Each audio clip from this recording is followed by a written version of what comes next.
Hi, and welcome to the Algebra 2 Unit 8 test review. Okay, so our first section will be 8.2, solving exponential equations. So here we have our steps. Step 1 is to identify like bases. Step 2 is to create like bases if needed. Step 3 would be apply laws of exponents. Set your exponents equal to each other and then solve for the variable. Okay, so again, these are the steps. 1, 2, 3, 4, and 5. So this was our first quiz we did this unit. And number 1 is a more basic example of this. We already have our like bases. 5 and 5 are the same, so we can go ahead and set the exponents equal to each other. And then we would solve for x. All right, so number 1, x equals 17. Number 2, we have a base of 2 and a base of 8. So we need to create like bases. I had a lot of people on the quiz who were trying to make number 2 be 8.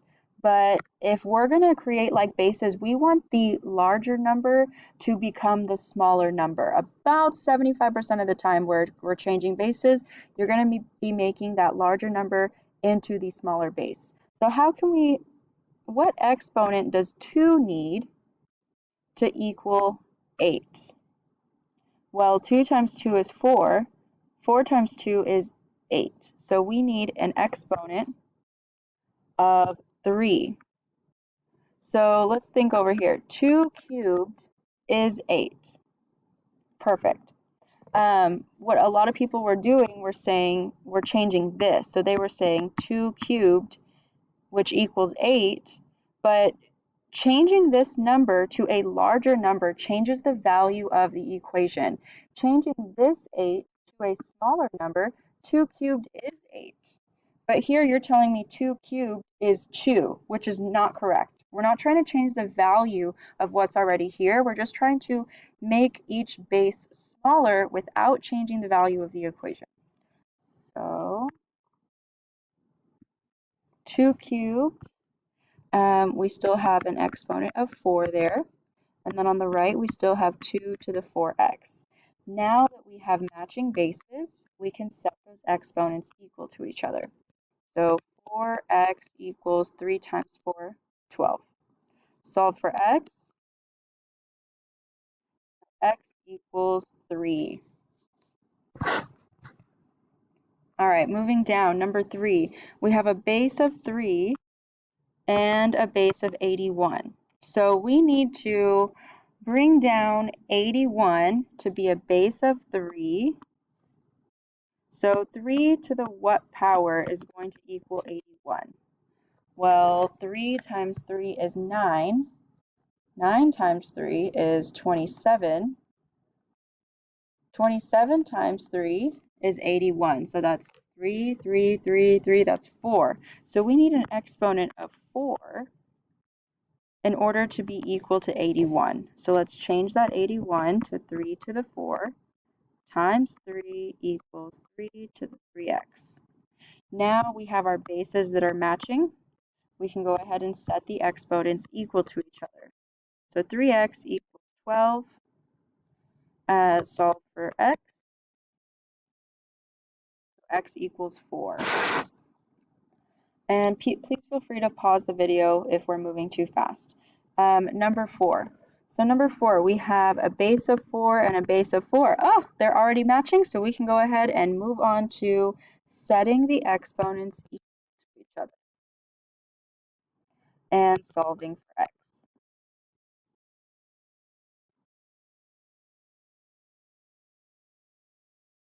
All right. Okay. Moving on to 8.3. 8.3, it says exponential growth and decay. So we're going to determine if a situation is either growth or decay. If it is growth, we'll use the plus sign, and if it is decay, we will use the minus sign. So we'll plug in the values or substitute the values and then predict by solving. Okay, So the first one says a car was purchased in 2014 for $22,000. The value of the car depreciates at an average rate of 10.6 per year. Write an equation to represent the value of the car after T years. Okay, so just right off the bat, I've already highlighted a bit of information that's important. It says the car was purchased for 22,000, so that's going to represent our initial value.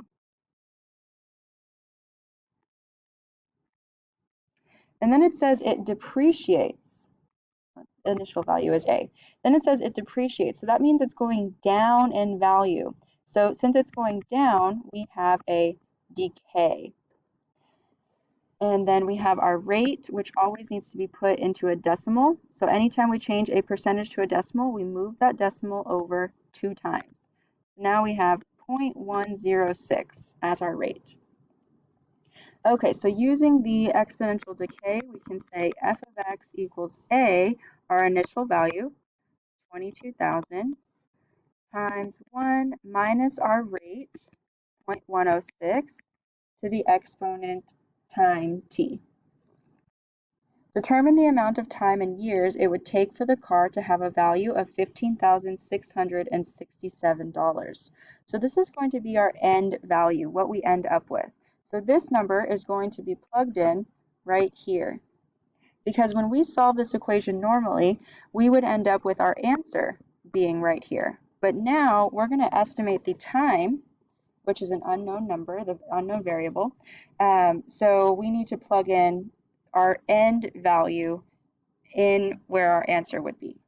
So let's see that. Let's say 15,667 equals 22,000 times 1 minus 0.106 to the exponent t. All right, so what I did first, I went ahead and divided both sides by 22,000 because we're solving for t. 22,000 and 15,667 divided by 22,000, we end up getting as a decimal 0.712. And then 1 minus 0.106, we can simplify what's in the parentheses here to be 0.894 to the exponent of t. So since we have an exponent of t that we're solving for, we're actually going to use the log or the base and switch. So we're going to use the base and switch to pull t down from that exponent so we can solve for t. So what is our base here? Well, our base is going to be the base to the exponent. So now we have log base 0.894. And then we switch these. So inside now is 0.712. And on the outside we have t. I know it was a little different because we had the 0.712 on the left side and the 0.894 to the t on the right side. We usually have it on the left side and the answer on the right side. So that was a little weird, but just to rearrange that so it's easier to look at, here's our base, and then these two switch. Okay, so we're going to take a moment to put that log into our calculator. This is the section we're putting into our calculator now. So opening your calculator, go to Home, and hit Calculate. Under Calculate, you're going to hit Control, and then the 10 to the X button to get the log. Now for our base of the log, it's 0.894, and in the parentheses, we're going to put the 0.712. Go ahead and hit enter, and you should get e equals 3.03. We'll just round it to 2 decimals.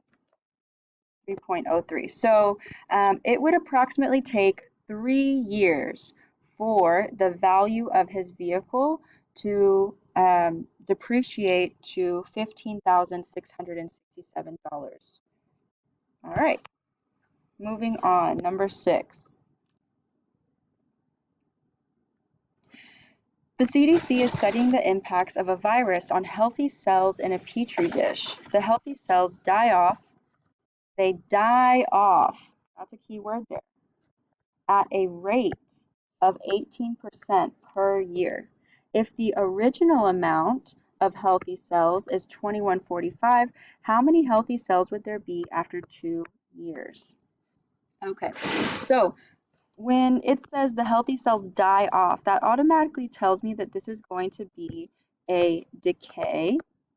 So our formula will be f of x equals a times 1 minus r to the exponent t. Now let's talk about our variables here. It says a rate of 18% per year. So our rate in decimal form will be 0.18. Our original amount, A, is 2145, and our time, T, is 2. So substituting these numbers into the formula, we should have 2145 times 1 minus 0.18 to the 2 exponent. All right, so when we put that in a calculator, let's say 2145, 1 minus 0.18 to the 2. I got 1442.3. 2145 times 1 minus 0.18 squared. Okay, perfect. So there would be 1,442.3 healthy cells after 2 years. For the next one, we have E. coli on lettuce increases by 10.3% each day. If the number of E. coli colonies on the lettuce was 462 on Tuesday, how many colonies are there on the lettuce on Friday? So it doesn't explicitly tell us what T is, but we can count. So on Tuesday, it was 462. So that means we're looking for Wednesday, Thursday, and Friday. So that means our time is going to be 3 days. All right, so starting with T, we have 3. Our rate, it was 10.3%, so as a decimal, that's 0.103. And the original amount, A, is 462. It says the E. coli is increasing, so we are having a growth of bacteria. So our formula will be f of x equals a times 1 plus r to the exponent t. Plugging these numbers in, we get 462 times 1 plus 0.103 to the exponent 3. Now putting that in our calculator,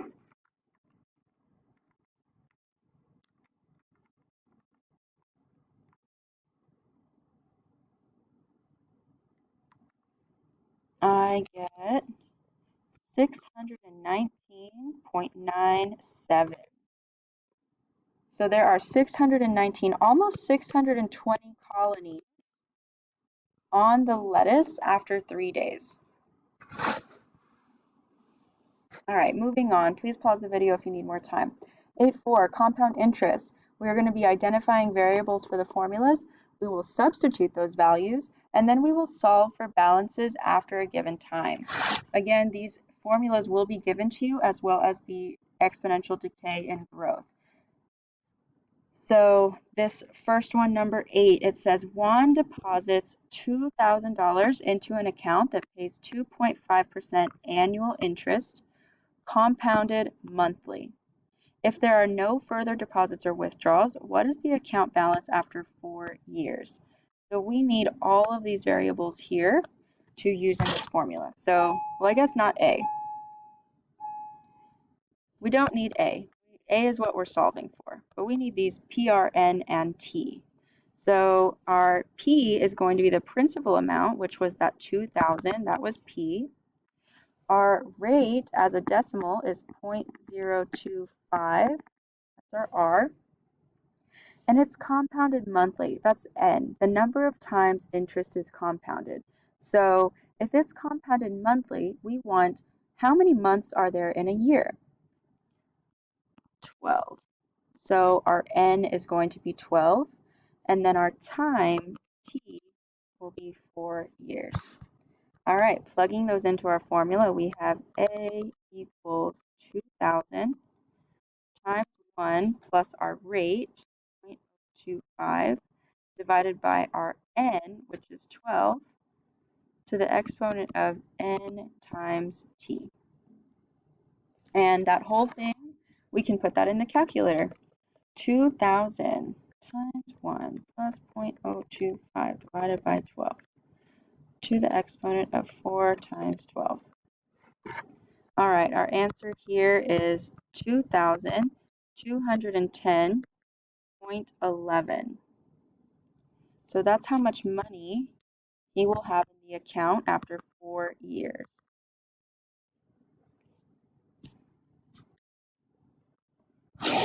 All right, moving on to the next one. It says, Mila deposits $15,000 in a savings account that pays 6.7% interest, compounded continuously. She does not deposit more money and does not withdraw any money.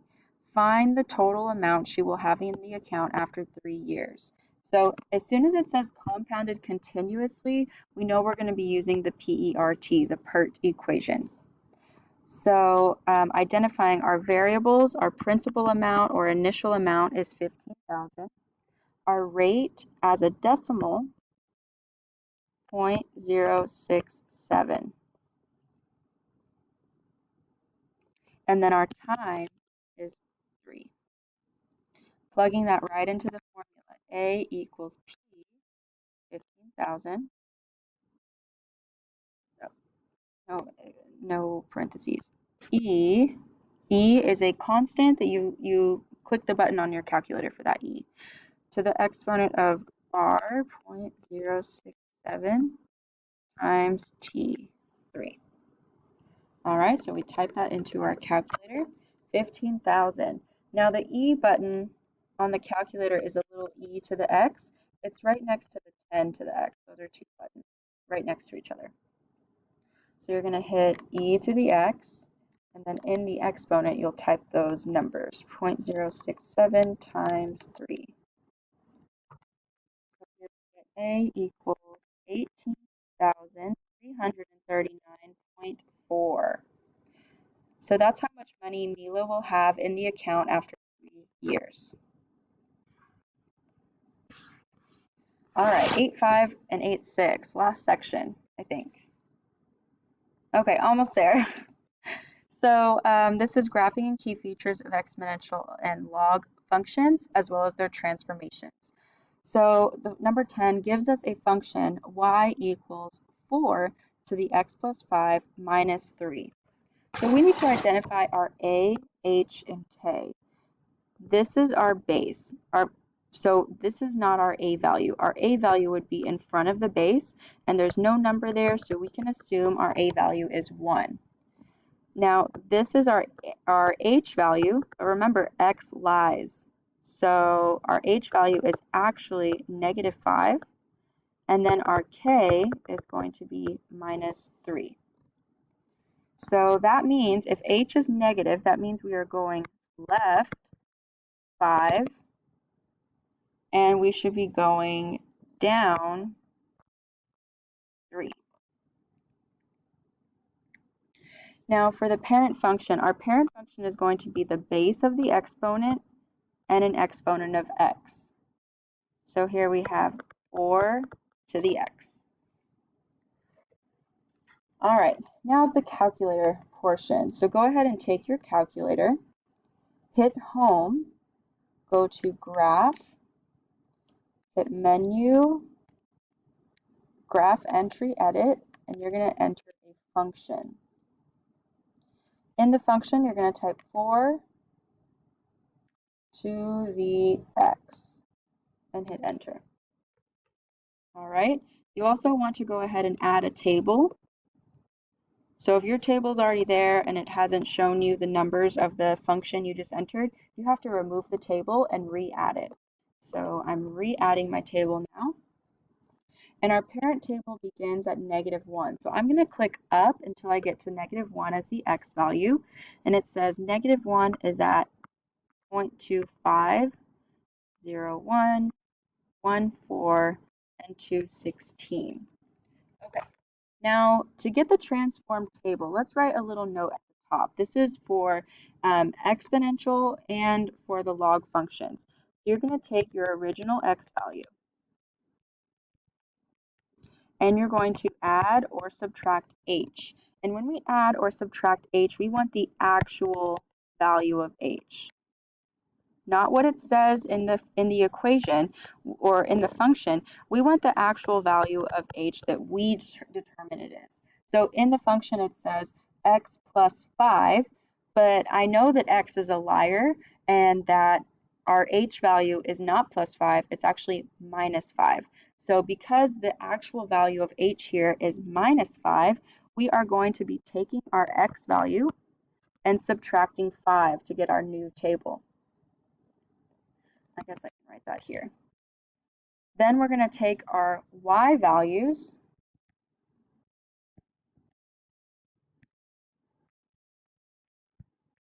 and you're going to multiply the a and add or subtract k.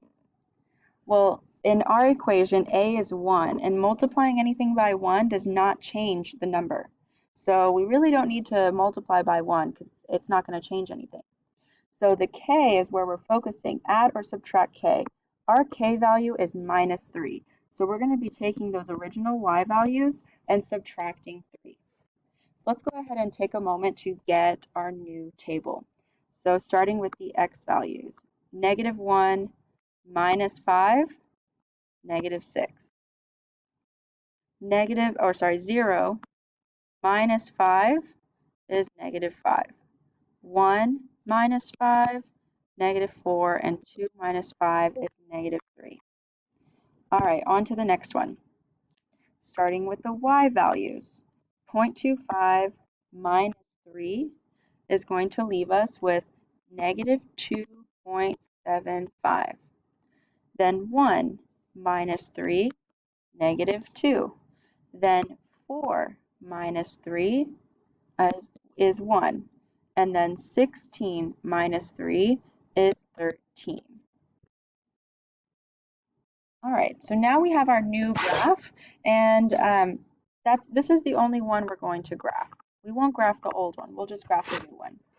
So starting with the new one, let's graph our -6, -2.75, -5, -2, -4, +1, and -3, +13, which would be like up here somewhere. Okay, once you get those points plotted, let's go ahead and connect them. Mine's a little crooked, but it's fine. Now, when you're identifying the asymptote is going to be just that next line over from where your original point was. So our original point was at -6, -2.5. So our asymptote is going to be that next line at -3. So our asymptote goes through the y-axis. So our asymptote will be y equals -3. And again, that's because our asymptote goes through the y-axis at -3. If you are unsure, I mean, you're going to have a calculator for this test. So put the function into the calculator and check yourself. Okay. We already said the transformation was left 5, down 3. Let's talk about our domain and range. Remember, the domain is all of the x values from left to right, and the range is all of the y values from bottom to top. So starting with the domain, what is the lowest x value of our graph? It is -infinity. And what is the highest x value of our graph? positive infinity. All right, now the range, the y values from bottom to top. What is the lowest y value of our graph? Well, we have an asymptote. And the asymptote means that our graph roughly begins at about -3. It doesn't actually touch or intercept -3, so we still give it a parentheses. Make sure you do not give it a bracket. It is very important for you to use a parentheses when there is an asymptote, because our graph will come very, very freakishly close to -3, but it will never actually intersect or pass -3. So this -3 is not a definitive point on our graph. So we cannot include it in the domain as a definitive point with a bracket, okay? So because it is not a definitive point, we use a parentheses. So to continue, our range begins at the lowest point of -3 and goes to the highest point of positive infinity. Something I forgot to mention as well was the asymptote. Another way to double check your asymptote is to look, sorry, I had a blank for a second. I was going to say, look at the k value. Our -3 just so happens to match our k value of -3. Whereas on the log, which we'll see in the next one, our log asymptote will match whatever our h value is. So that's another way to check yourself. But do we have a vertical or horizontal asymptote?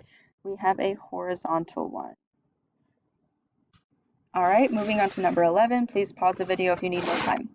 Number 11, graph the function y equals log 2 of x minus 2 plus 1, and then state the domain, range, and asymptote, yada, yada.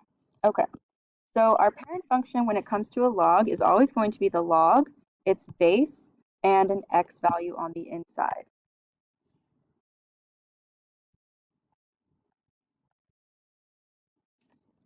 Okay, let's go ahead and take a moment to identify our a, h, and k. Our a value would be in front of the log. There is no number there, so our a value is 1. H is here. X lies. It says X tells us that H is -2, but he's a liar, so H is actually +2. And then our K value is +1. Okay, so let's go ahead and put our parent function into the calculator. Since we just used it, we're going to have to clear it out. So I'm going to go to Menu, Actions. Nope. Okay. We'll go to Menu, go back, Table, Remove Table. Then I'm going to go to Menu, Actions, Delete All. Okay. Hit Menu, Graph Entry, Edit, and we're going to enter a function, the parent function. So go ahead and input your log base 2 of x. Hit Enter, Menu, Table, Split Screen Table. All right, and our parent, our parent function, our parent table will start with 1, 0, 2, 1. We just want to use the whole numbers. 4, 2, and 8, 3. Okay, and again, looking at the notes we wrote on top for the x values and y values transformations. Our x values, we are going to add or subtract h. And our a value is 1, so no multiplication there, but we multiply by a and add or subtract k.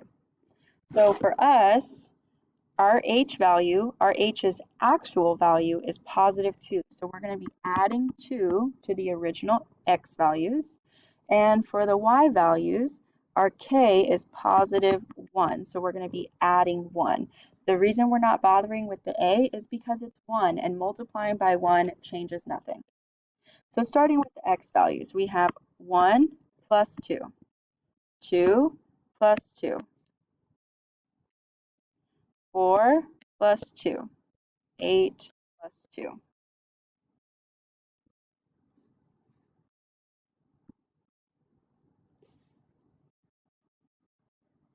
All right, now for the y values, we have 0 plus 1, 1 plus 1, 2 plus 1, oh, wait. 1 plus 1 is 2, 2 plus 1 is 3, and 3 is 4.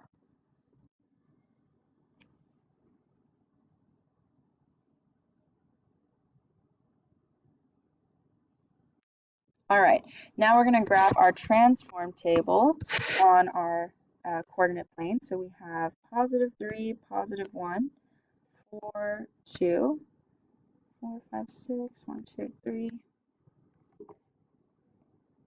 and 10, 4. All right, so starting our little graph like that. And then our graph is going to come down and the asymptote will just be one line over. So right now our first point is at 3, 1. Here's the 3. So our asymptote is going to be one line over.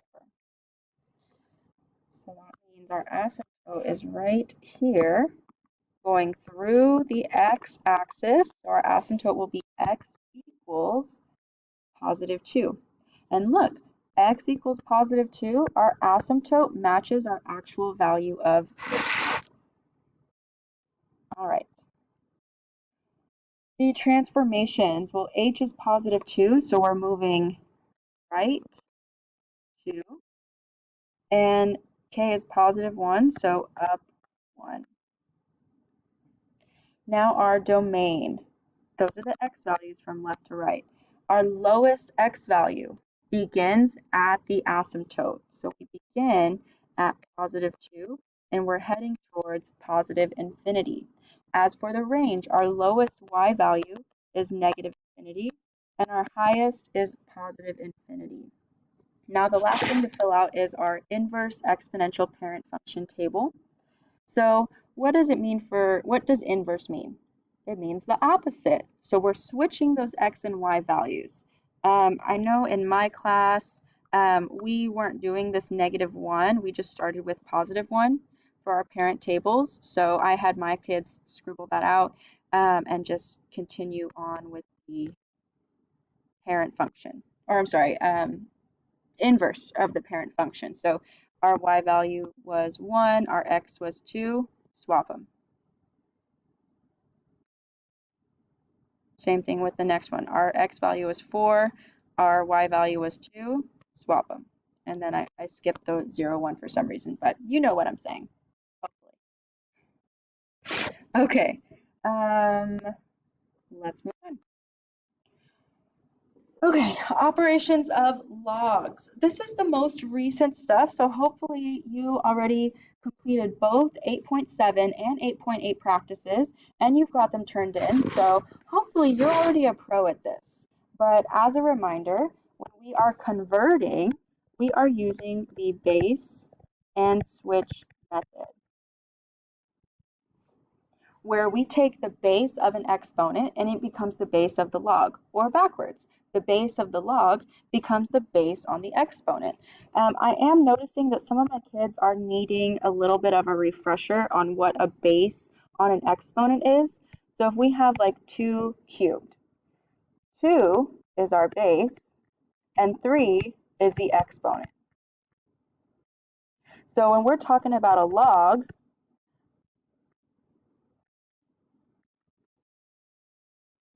2 is our base, and this x is the inside of the log. Okay, so when we say base and switch, we're saying take that base and give it to the base on the log. Then we're going to take the other two numbers and switch them. So here's a quick little refresher here. Log base a of x equals 7. So base and switch, a becomes the base of our exponent. These two numbers get switched. Now we have a 7 on the inside and an x on the outside. All right, let's do the opposite way. Here we have 6 to the x equals w. Here is our base. So now it becomes the base on the log. The other two numbers switch. There we go. All right, number 14, we need to expand number 14. So we start with 1 log and all the insides jumbled together, and now we want to take each inside value and separate it into its own log. So for this one, we will say 3 times x cubed divided by 7. So anytime we're multiplying, those numbers are going to be added, and then when we're dividing, those numbers are going to be subtracted. So just starting with the multiplication and division, we can rewrite this as log base 6 of 3 plus log base 6 of x cubed minus log base 6 of 7. So all I've done so far is separate those different variables or values inside the parentheses to each have their own log. Now, next step would be to notice this exponent here of 3. That exponent now will become the coefficient on this log only. So to rewrite it, we can say log base 6 of 3 plus 3 log 6 of x minus log 6 of 7. For the next one, we have log base 2 of x times y cubed. Notice how the only item that's being cubed is y. So that cube is not going to go over to the x. So let's go ahead and start by separating the x and y into their own logs. So we can say log base 2 of x plus log base 2 of y cubed. Then we can go ahead and take that exponent and put it as a coefficient in front.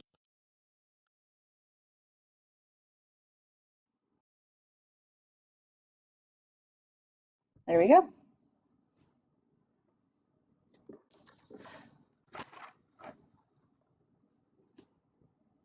All right, moving along. Number 16, it says to condense. That means to make smaller. So what we did in the last one was we had 1 log with all of this stuff inside, and we separated it. We expanded it into multiple logs. Now we're given multiple logs, and we're going to be condensing it into 1 log. So what I notice here is that we have a minus and a plus, which means this is going to be divided in the denominator, and this is going to be multiplied in the numerator. So to even say that simpler, if a log is being subtracted, that inside is going to go on the denominator, and if it's being added or if it's positive, like this front one, they're going to go in the numerator. So let's go ahead and do that. We have log base 5, 25 on top, 3 on top, 5 on bottom. So the ones that were positive or that were being added are now being multiplied into the numerator, and the ones that are negative or being subtracted are being divided in the denominator. We can simplify this to say 25 times 3 is 75. 75 divided by 5 is 15. Log base 5 of 15. And we can put that in the calculator to get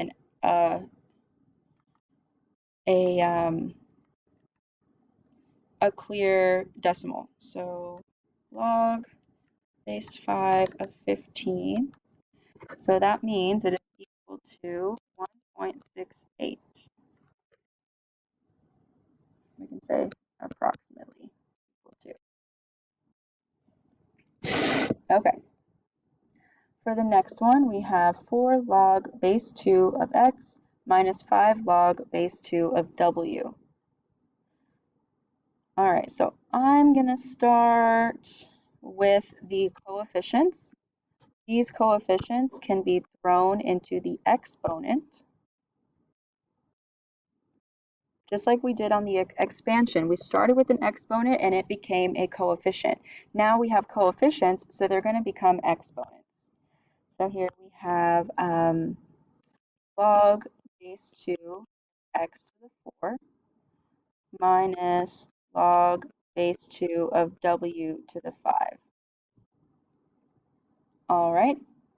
Now we need to deal with that minus sign. Minus means to divide. So we're going to say log base 2, x to the 4 on top, w to the 5 on the bottom. And that will be our final answer. All right, final section, solving logs. Here's your steps here up at the top.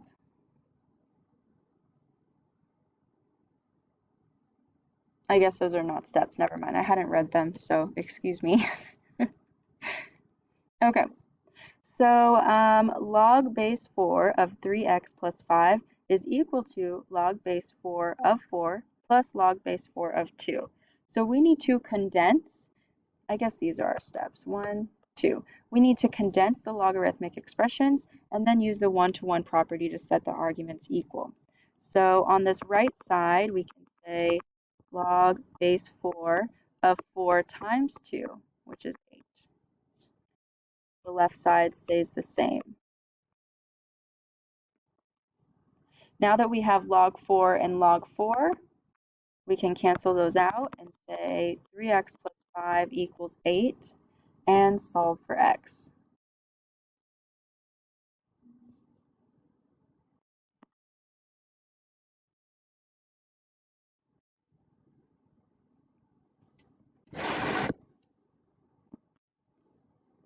All right, number 19. Log of 5x plus log of 3 equals log of 45. So here we are adding two logs, so that means the insides are going to be multiplied. So 5x times 3 leaves us with 15x.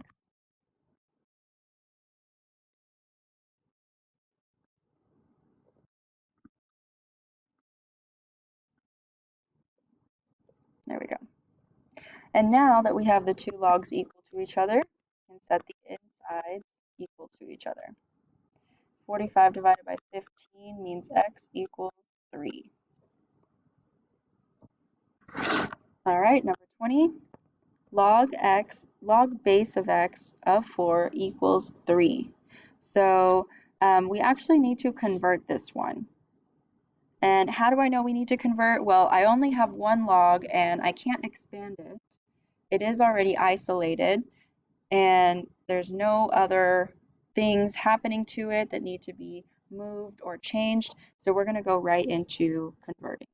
So this is where we use the base and switch. So base and switch, our base is x, and these two switch. So x cubed equals 4. Now we need to solve for x, so we would cube root both sides. And x equals, well, the cubed root of 4 can be rewritten as 4 to the 1/3. Either way, we can put this in the calculator to get a real answer. I guess you could leave it like that. Let me see. Cubed root of 4. It ends up being, oops, 1.5874. So that works. Number 21. Log base 3 of x minus 2 equals 6. Again, the log, its base, and its inside are already isolated. So we can go right into the base and switch. Here's our base, and then we switch. Okay, so 3 to the 6 is 729. Then to get rid of this plus 2, we would add 2, or sorry, minus 2, we would add 2 on both sides to get 731. Last two, we're almost there. Number 22, we have log base 5 of 125 equals x. The log, base, and inside are already isolated, so let's go ahead and do the base and switch. Base becomes base, and then we switch. So we can think about this in two ways. You can say, okay, what exponent does 5 need to be 125? Or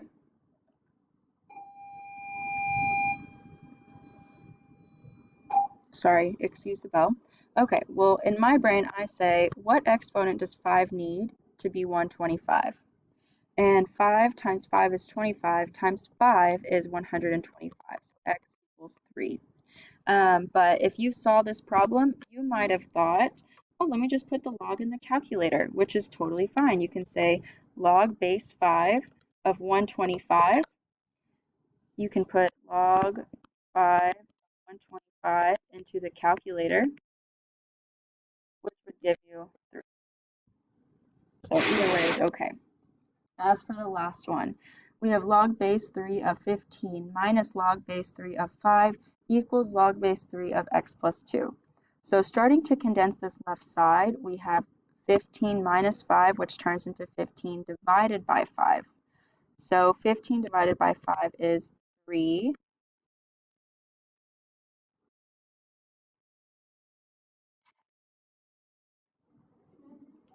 And now that we have the log on both sides, we can cancel those out and say 3 equals x plus 2, and then solve for x. X equals 1. All right, that concludes the Unit 8 review. If you have any questions, come see me in tutoring. Good luck.